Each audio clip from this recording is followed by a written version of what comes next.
And we are back. Welcome back to GreenDot Defense and Awareness Training. We are here today with the FN 510 in 10 millimeter. I have been enjoying this for a while. I wanted to do a video on it a while ago, but kind of got sidetracked in the fun that is 10 millimeter from FN.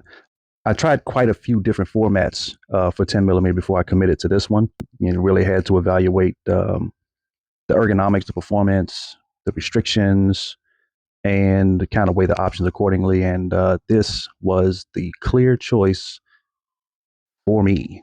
I actually have a holster that works with the 502 to 509 and the 510, which is a huge plus.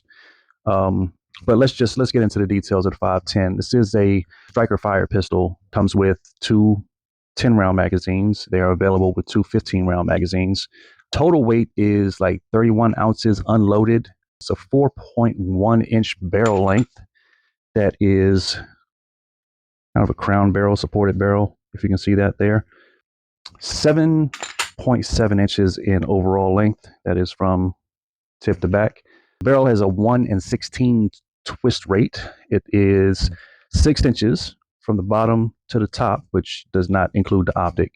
So yeah, 6 inches in overall height, 1.45 inches in width. So from there to there, just under 1.5 inches. Trigger pull is, they advertise it between 5.5 to 5.7 pounds. I think it's appropriate for, what you're getting with a 10 millimeter round. So there's a little, that's all the take up there. That's the wall. That's the click. Reset. Yep. That's it right there. It's very consistent, very clear, and the break is very clean. I do think that you probably could get a better trigger. I'm sure you could, but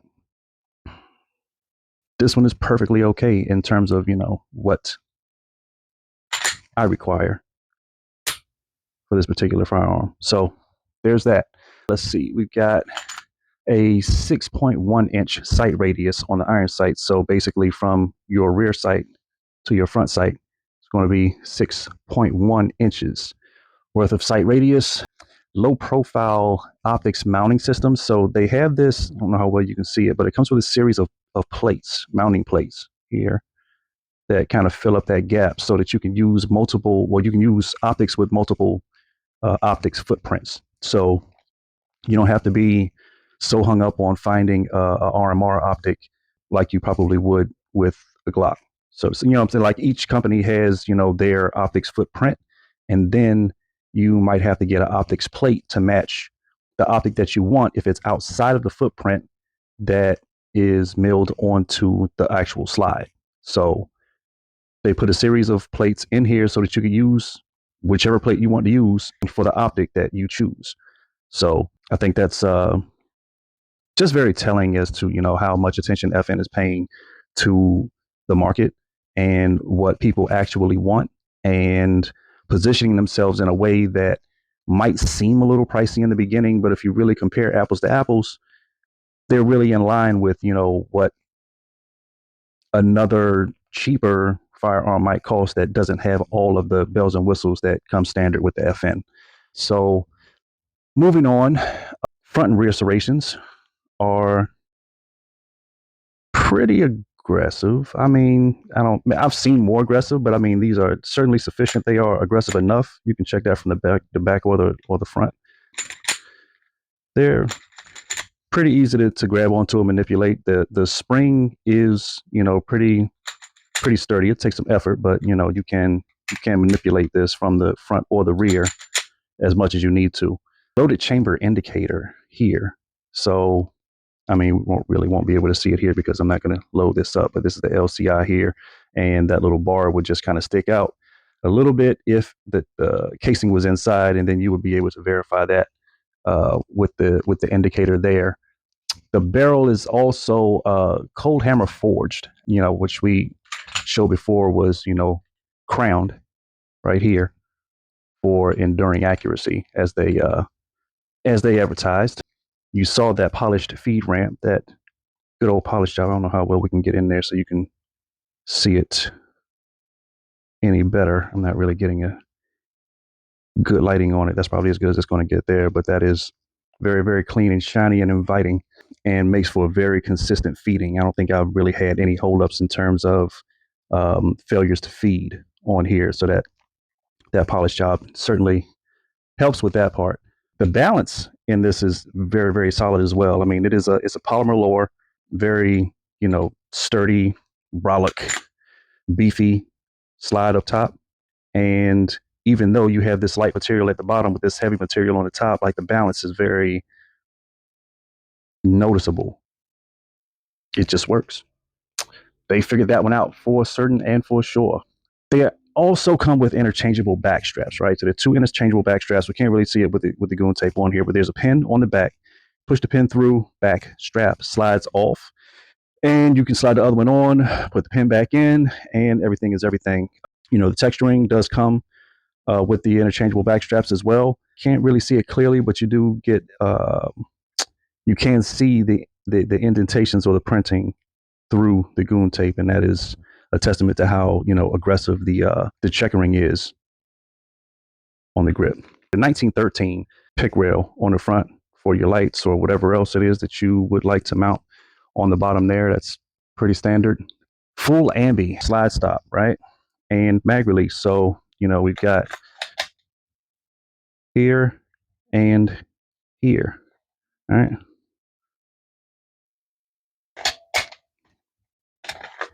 Didn't come out as clean on this side because that thumb is not as strong as the other one. But ambi mag release and ambi slide release there. So you can hit it with this thumb here, or you can hit it with this first finger here if you want to do that. And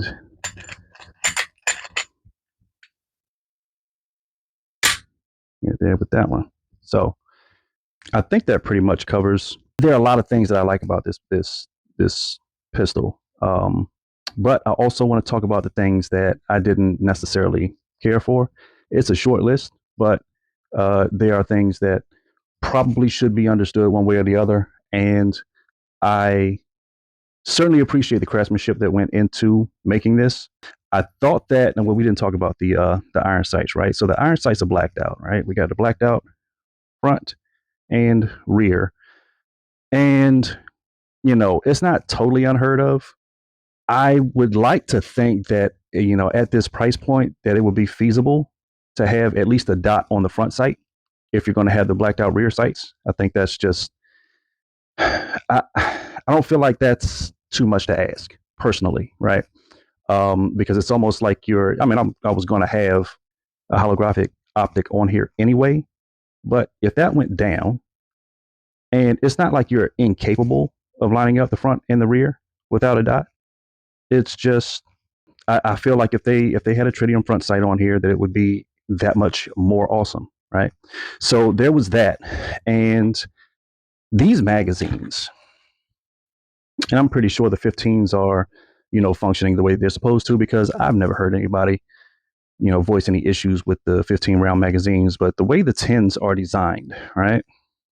They have these indentations on one side and the other that are designed to stop the magazine from receiving ammunition past that point, right? That's why we got that down here, and that pretty much stops the round from going any further down into the magazine. That's how they designed it. For some reason, with these magazines, and I think I got one or two more after the ones that came with the pistol, but they were getting stuck at 8 for a long time. And I'm talking about, a couple of months. I couldn't get more than 8 rounds in this magazine. Didn't matter how much I pushed or, what kind of magazine, speed loader I tried to use to get extra leverage on it. It just would not get past that 8 mark. Eventually, something happened that broke it in. And, I did leave these magazines loaded for maybe, weeks at a time at least. And, I would go out, I would shoot it, I would come back, and I would load them and leave them loaded, hoping that, whatever was going on in there was going to end up working itself out, which eventually it did, but it took a long time, right? And out of those 4 magazines, I think only one of them I would be able to load up to 10 rounds on a regular basis. So it wasn't all of them, but it was 3 out of 4. And that was a bit annoying. And I didn't really get any assistance in my efforts to reach out to FN to, kind of voice that issue. So it kind of left me feeling like I was on an island about it. But that was my biggest gripe with the whole experience. Outside of that, phenomenal firearm. If I wasn't in, this restricted place that I'm in, and I was able to just use 15 round magazines, as I should be able to just use 15 round magazines, or the 22 round magazines, which, are available, for this firearm, because it's come standard with the 510 tactical, that will work with this as well. So I don't know, just something that I had to touch on, but all in all, overall, huge fan of this particular offering here, and man, does it shoot well. Probably get off into some footage and let you guys see what it's like.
That middle one, we're gonna take our time, and we're gonna really, really try to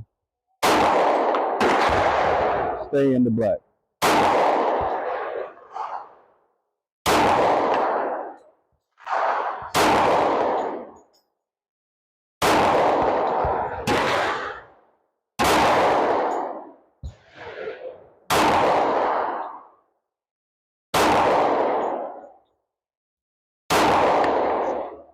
Okay. To the bottom, right underneath of it.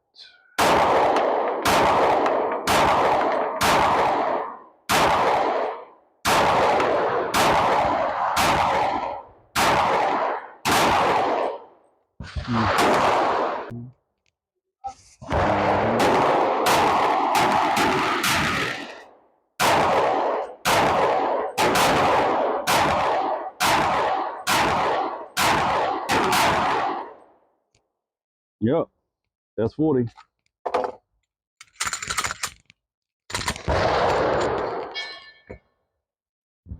There we go. Okay. I think we got it.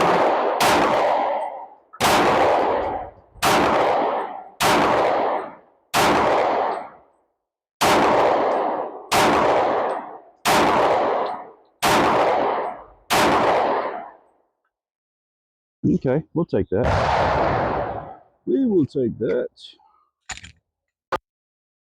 Okay, I get it. One more. Let's go. Let's go.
So unfortunately, I had a dead mic on some of that footage, but in one of those little clips there, I tried to demonstrate if you're in a pinch in the zombie apocalypse and all you can find is 40, you could shoot it out of this.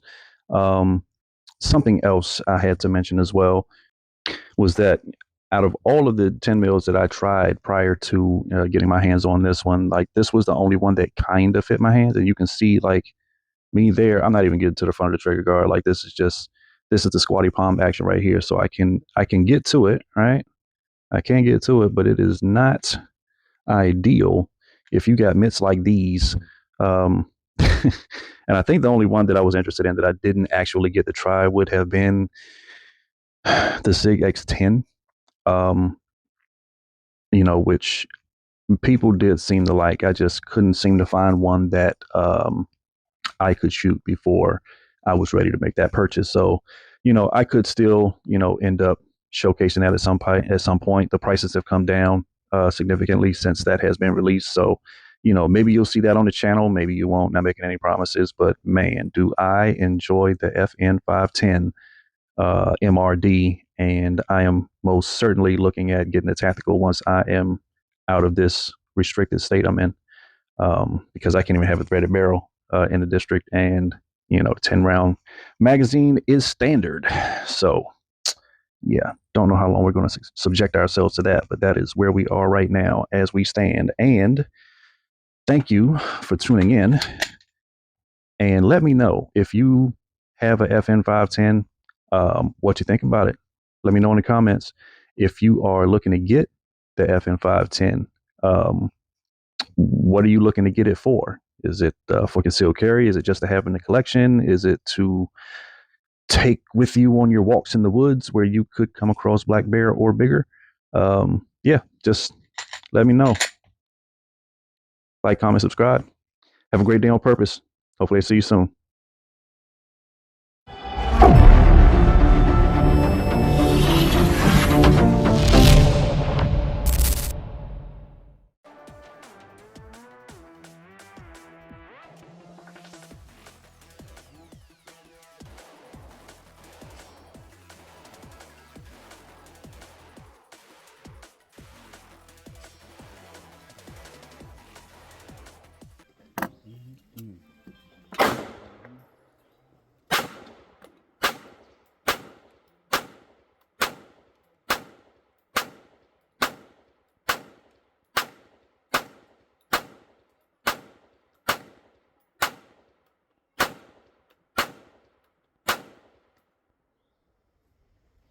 Don't rip the paper.